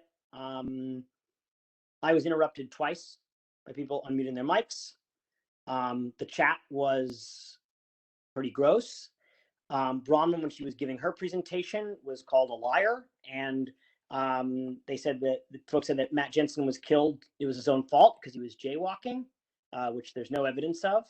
And they also said that Bronwyn doesn't have a right to comment on this because her kids were not taught by Mr. Jensen, and she is also a liar. So I just want to point that out. I think it's important as we're talking about the tone and tenor of these conversations, because Lord knows I am not being paid by international banks or transit concerns to do this work. I'm a neighbor that volunteers to do this, just like those other neighbors that volunteer to do this, just like you all that volunteer to do this. And I just really want to flag that, it just stinks that is, that folks that disagree with this sort of stuff, they can disagree with it. And we can have a conversation about it. But without the personal attacks and like lies and accusations, without smearing the dead, which is just ghoulish, and I don't know, and without also saying or expecting that folks that are advocating for something are also going to advocate for the opposite of that thing, which I don't know how that makes any sense. It's counterintuitive. I understand outreach, but there are responsibilities that the agencies have and that our electeds have, and there are responsibilities that folks that are doing this advocacy have. And those are different things. And so anyway, I just feel like it was upsetting to see it happen here again. It was upsetting to see it targeted at someone who has passed away and is not here to defend himself. And it's upsetting just to see that happen to my neighbors. So, I do think that, I don't think the chat should be shut down. But I do think that there should be some moderation in how this is happening, because like, the chat was scrolling past my eyes when I was speaking, and it just seems like, I don't know, folks don't deserve that type of treatment. Coming out from this work. I agree, Kevin, and that's I originally on the agenda I had rules of decorum as the first item, and I was going to go through it again, but then I was like, we don't need that this time and whatever. So I did reference it at the beginning of the meeting, but and so I guess I'll have to do it next meeting, first of all. But wait a second, Ryan. Okay, So I want to speak. second of all, if we were in a room, right, the only comments that would be acknowledged would be verbal comments when recognized, just under Robert's rules. The chat is kind of like a new element to that. But all that rabble in the chat is disrupting the meeting, as far as I'm concerned. It's like we're in a room and people are having their side conversations and not paying attention to whatever, because they're so exercise that they just have to and this is maybe the culture now where we just do this because we don't care about each other anymore. But I think and the other thing is the chat is useful in this medium, as long as we're on it, to post links to the DOT, to post, oh, I never heard about this thing. Well, here's 50 articles on it, whatever. And I'm not putting the people that were not informed about this issue, on site, because the outreach is historically terrible. And there's so many moving parts and whatever, and it sucks that they're just finding it out now. And it is a big problem that people that have parked there for generations are not going to be able to park there anymore for free. I used to park there for free. Like when I moved here, I used to skate under the BQE and I would park my car and, whatever. And it was like the thing.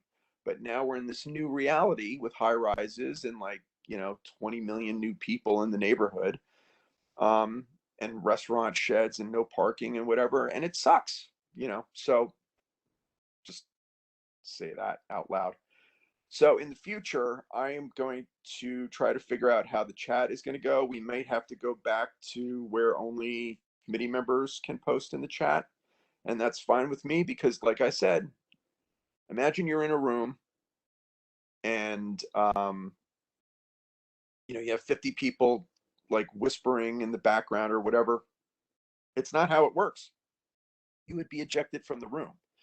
So, and there's no reason that people have to like have these comments. They can go and on Facebook and like yell about all the stupid things that they yell about without, thinking before they speak. Like, fine, people get upset. Fine. Do that on Facebook, on Instagram, whatever, do your thing. This is a quasi-government agency that is charged with referring items in a decorous way to the elected officials that appoint us and look to us for comment. It is also a sounding board for the public, but under, civil conditions. Yes. So, so yes, Kevin, you're right. All those comments were gross. I'm sorry I had to shut down the chat because of it. I had hoped that people would behave better, but they don't. So in the future, we will figure out a way to reincorporate the chat in a way that is commodious to the proper function of the committee. And Ryan's correct that there is Jerry or Marie or whoever is hosting can share the dashboard and maybe we'll do that. We write an official letter to the executive committee that there has to be a person given that dashboard. Like we had a meeting about this last right that we were given 1 day's notice that we were required to go to, and we have a district manager and we have a staff that if they're not trained on how to do that, they either need to be trained or let the committee chairs have this position and do it, because there is a timeout, there's a warning, there's a whole way to do this to stop hate speech. And tonight I'm going to say that one side was talking smack, the other side we kept quiet, sat on our hands. Not people stopped even responding and putting links in because it would be seen as aggressive if someone said, oh, this is a lie, that didn't happen, and you put in a link that said it did happen. It wasn't the culture, it was the culture of one group of people that took over a meeting, and it's unfair and it was offensive, and it was one side being offensive because I didn't see a single person the last meeting that other people did. I'm sorry that some people didn't attend 10 years of meetings till 10 p.m. at night, but guess what? Some of us did, and we sat through all of these comments, all the things that they're saying. We've sat through and heard DOT not only address them and do it, but like every single politician that was there that night said they were not in favor of the pay parking, but they weren't even necessarily in favor of parking. Some people wanted to all be a park. It's very convoluted. The one thing we could agree on, the one thing was that we didn't want pay parking, but there was no consensus on park or parking, free parking. So it's like disingenuous to act like that discussion has not been happening for a year straight because you just decided, you finally paid attention to the 100th Green Pointers article. And again, the DOT is not responsible to come knock on your door. That's not how it works. And it didn't work that way in 1950. You have 4 minutes, Mr. Chair. You have 4 minutes, Mr. Chair. Okay, it didn't work that way. 4 minutes. I have 15, 14. Till 10. Yeah, it didn't work that way in 1950. The DOT has never did. We've been told that the SUV was bought for this community board to go around and post flyers. So again, if flyers weren't posted, is that not under the purview of our district manager and their staff and or our community outreach committee that has existed again for over a year? To continually act like we can't control hate speech is insane when we've been given the tools a year ago, and then when we've been having this same fight / discussion for a year straight. I didn't call anyone a liar tonight when they said we haven't talked about it ever before. I didn't say a word. I didn't post a link. I didn't get snarky. This is the one time I'm addressing it because it's been brought up, but I could have answered every single snarky, mean thing that was said with a snarky, mean thing. I didn't address it nicely. I didn't address it all. I kept quiet.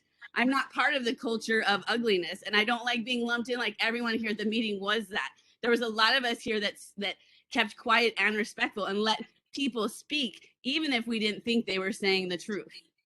Okay, so, well, I didn't. Okay, no, so I'm just saying that out loud and clear because it wasn't every side. It was, if you look through the chat, you see it was clearly 3 or 4 people that had an agenda and were saying things that weren't true, and no one called them a liar. But I think I personally am going to write the borough president's office because I sat through that training a year ago, or 6 months ago, and Jerry should have put those people in timeout. He should have done that. That is his Well, responsibility. wait. Okay, so actually, it's my responsibility as No, chair. you've not been No, given wait, responsibility as chair. Ryan. As chair, it is my responsibility to control the meeting. If I ask Jerry to silence someone or to close the chat, which he did at my request, then that is actually the correct protocol. So that just in terms of like the committee chair, okay, so but the committee chair runs the meeting, and as chair, I shut down the chat because I wasn't going to ask him silence this one, silence that one. It wasn't worth it. So we just cut down the whole chat, and that was it. So so I don't want to like belabor this. Let's just say that in the chat, it was disgusting, and I made a point that it not be ad hominem or address any particular person directly, and to hold your comments or make them concise or whatever. But I'll at the next meeting, we will have a different protocol, and that will not happen again. So I do apologize that it went as long as it did before I was able to shut the chat down or to address it formally. But well, I did address it formally at the beginning, but you know what I'm saying. Anyway, so, and it makes me just as angry as it does you, Ryan, or you, Kevin. That's not how these meetings are supposed to be run. So we do have 11 minutes. Thank you, Ryan. We do have 11 minutes. Can I say one really quick thing about that? Very, very quick. 30 seconds. I just want to voice the opinion that I think it's not it's not just to close down the chat to all public members, because there's 3 people that are going in and insulting people personally and lying and spewing vitriol for the rest. I think that the most fair, if there's a way to, in the beginning, stating rules of decorum is obviously, not enough, because you've done that in the past and it hasn't helped. But if there is a threat and it is stated in the beginning that you will be silenced if you do participate in that behavior, then it doesn't ruin the benefit of having a public chat, which are many, for the rest of the people who are acting with composure. Okay. William? Eric, do you want me to do Bedford slip, or I just want to? We don't have time, Kevin. Honestly, it's like a huge thing. I can give you. Wait. We have months to talk about it, and there's so much more wrapped up in it in terms of having DOT come back and do a reassess because we didn't shut down the L train and they're supposed to redo it and whatever. Let's table it. Let's table it. We have 50,000 letters for the Bedford slip. Let's table it to November and have like a real discussion about it rather than just to get into it now. All the committee got the letters, the committee members, the 3 of them that are left, 4 of them that are left, know about it. Let's table it. I know you want to close the slip. No, I had prepped. I know it's a safety prepped for it, concern. and I've been on the I've phone been since 6 ranking o'clock. my head around this intersection for like 3 years now, and like we're not going to solve it in 9 minutes. So let's table it, and then let's table it. May I speak? Yes, William, you have 30 seconds. Thank you. As I spoke to you, Eric, and others on the committee, this past week I have been verbally assaulted. They recognized me on the community board, and it comes from our meetings and regarding Guinness Boulevard. So there's just a few people, but I've never been to my face. It doesn't make a difference what side, etc. Is that the public recognizes us, and they're now coming to us with their issues, and it was very offensive, and I was this close to getting into physical with someone. So as I warn you, be prepared. There are people that will come to these meetings. They have their own agenda, and you can't talk or reason to them. And it saddens me to have to say this in public, but I shared that with you. And I came late, so I didn't see the chats, but it didn't surprise me. And so I understand what others are talking about, but there are people there that just do not have any boundaries, and they will see you in the street, they will curse you out and threaten you, and as well as the community board with chatting. So it's real. It's just the culture we live in. It's shameful, but we have to do the best we can to manage it. Thank you. Thank you. And Kevin, I'm I'm not being dismissive. We'll take it. I'll put it as a formal agenda point on November to have a real discussion about it. But I just don't want to like have a 3-minute thing about it. Mr. Rooney, you had your hand up. Yeah, it's just I'll try and be very quick. I obviously can't speak for everyone who attended the meeting tonight, but I would like to apologize for the chat. I think it did get out of hand, and I would agree with you all on that.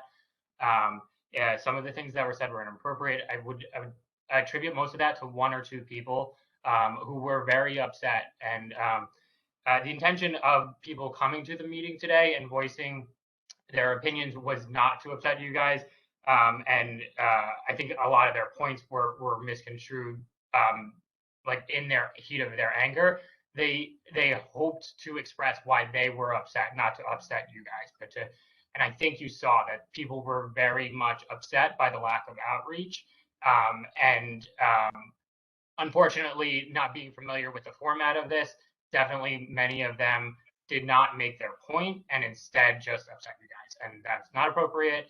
I can't apologize for all of them, but I'm sorry if I contributed to that at all. I would just like to respond to some of the things that Kevin has said. One, I don't think it's fair to wait that was agenda item number 1. I don't think it's fair to wait till 10 o'clock at night to then bring this back up after all those people have left. And Ryan, you called a big group of people who are no longer here to defend themselves ugly. I thought that was contributing to the lack of decorum. And I appreciate the idea of maybe part of what happened was that there was no discussion of decorum at the beginning. Again, these people came to express how they were upset because they felt this committee had failed them as their neighbors. I don't want to stir that up anymore. But I don't think it can be said on both sides. And the only other thing I would like to say was in response to kind of like the criticism of it, was essentially, I don't know what this got to about smearing the dead thing. I read the chat through. I think that might be misconstrued. I don't think anybody said that today.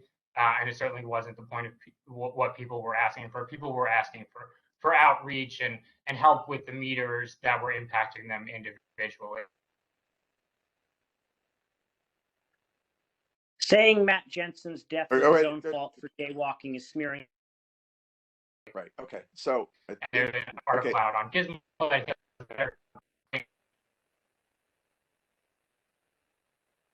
Okay. I think we're losing Chris. I don't know Christopher, if you can hear us. Okay. So I'm going to have the last word on this. Christopher, you're circling. I don't know if you can hear me. But I want to say that actually Christopher is, of course, he stayed to the end because he is an example of let's call it the loyal opposition to the other side of this item. He was respectful. He stated his case.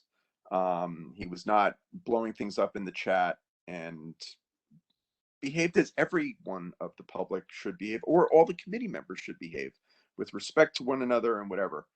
Obviously, Mr. Rooney has not been around all year to hear all the nasty things that have been posted on some Instagram accounts about the vehicular homicide of a resident, of a neighbor.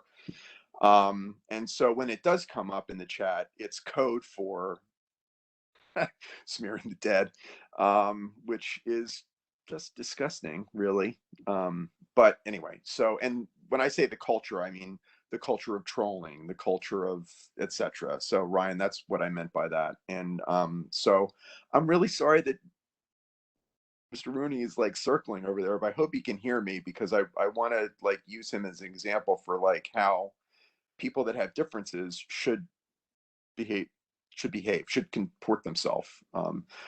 However, I will make the Robert's Rules point that members of the public or the committee will refrain from expressing personalities, and personalities is just responding directly to particular comments with people's names, and that's something that we're going to follow going forward. As I have stated in the Roberts rules, whenever that was, back when I lost my patience back in April or whatever. Anyway, any more old business? We have 3 minutes. Any new business? We have 3 minutes. Thank you all for your patience, for your attendance, for your work. And we'll see you in November. Stay safe, my friends. It's still dangerous out there with a pandemic. I learned of 6 more neighbors that caught it, and they all had been vaccinated. So be careful. Yeah, man.